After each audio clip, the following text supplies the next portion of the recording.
Sorry, I'm sure that was a very super sloppy cover of that, but I haven't played that in months, so that's my excuse. But I was just quickly gonna go through the picking pattern here. I don't know if this is really a good camera angle for this. I can zoom it in and post though, but the sort of concept that I follow for I'm the One is finding the bass pattern, like the wrist movement. It's very loose in your arm.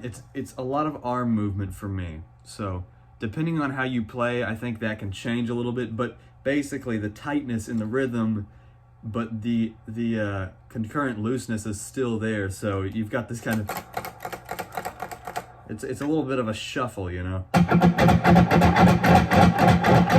And for me, it's really just a raking of a couple of the strings there on the A to the G, really, because you're going in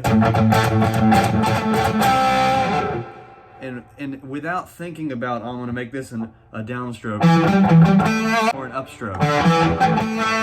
Don't think about that. Think about the swing, the rhythm that it takes to get there, and just feel out the notes. Feel which notes maybe fit into that pattern with the riff, overlaying it at that speed. Which notes in there end up being up or down. It doesn't quite matter in the context, because what this downstroke for me is doing is kind of constantly alternating on this A string. That's the bass note. So at a very basic level, it's just up and down. But as you can hear, it's not at all. It's a swing.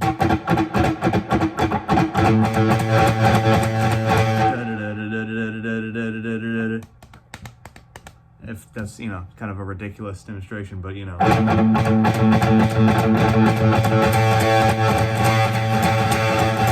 Completely different than something that's just, even that still has some swing.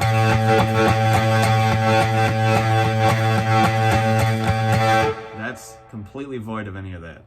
So the swing is sort of, it's skipping around in the rhythm. It's old blues techniques that 80s did. So bouncing around between those strings is just kind of something you can adjust to within that range of the swing. And a lot of times I find myself muting the notes here. So given that you're at the second and third dot up here, I kind of just rest my fingers there. I'm not fretting anything. I'm just basically not letting my fingers here play the D string or the G string. So that range of motion really is hitting those other strings. I'm even muting the E string with my thumb up here. If I were to not mute any of that, it would sound horrible. Like that's hitting all of the notes that I usually do without the muting. So once I mute that though,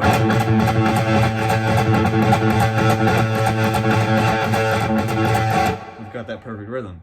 And you just add in the, as long as you know those parts. There's YouTube tutorials out there that are probably better at describing that than I am, but if you put that together and you hit those notes, you've got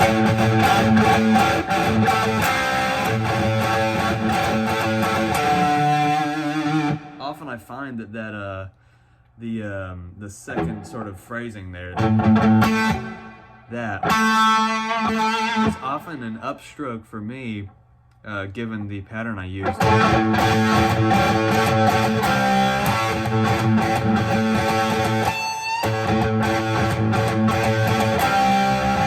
And this whole thing over here still confuses me to this day, but as far as I can understand it, it's kind of a I really don't know, honestly. That one you kind of just have to feel out. For me, it gets sloppy, but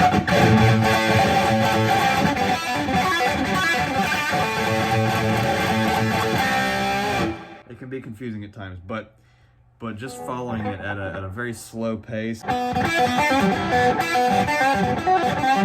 really don't know what to tell you about that part. But as far as the swing goes, I'll try to give it a little bit of a better view of my hand here.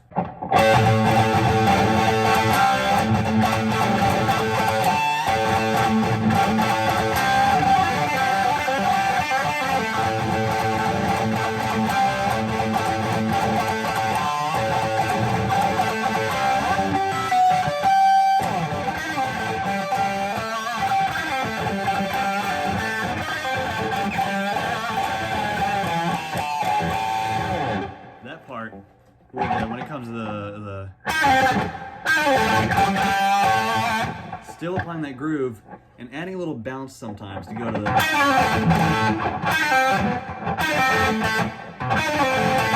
because you can hear in the song he doesn't go he has a little second note on this. Sorry, my tripod's falling. The little second note here. It's not diddle-a-dun, it's diddle-a-dun.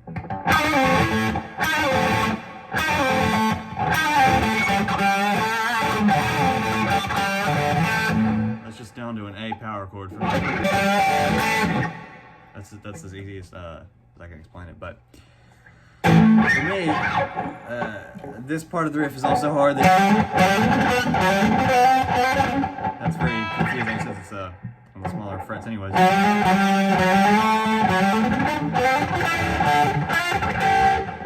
I'm also on a Les Paul. I know I didn't mention that, but it's a completely scuffed setup right now.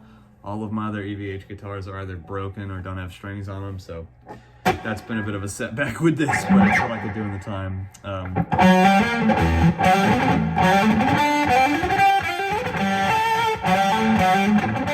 That's that pattern, by the way, that's used in On Fire as well.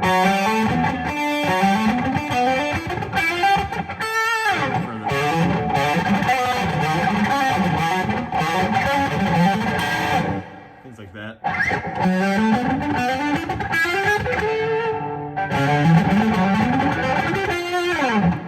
I like to use that pattern a lot, I think, in the earlier solos at least. Out the pick, holding the pick diagonally.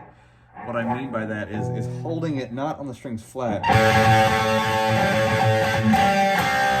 It's got more resistance if you do that. So picking flat, I mean, you can even see the pick bend.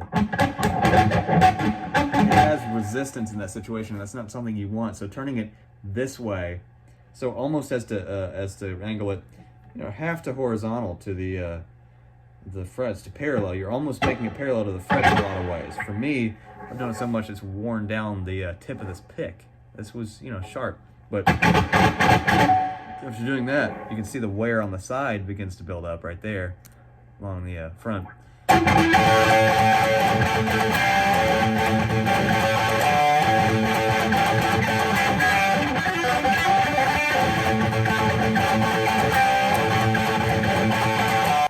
So, I don't know. That's about as best as I can explain that for now. Sorry if it's a pretty crappy tutorial.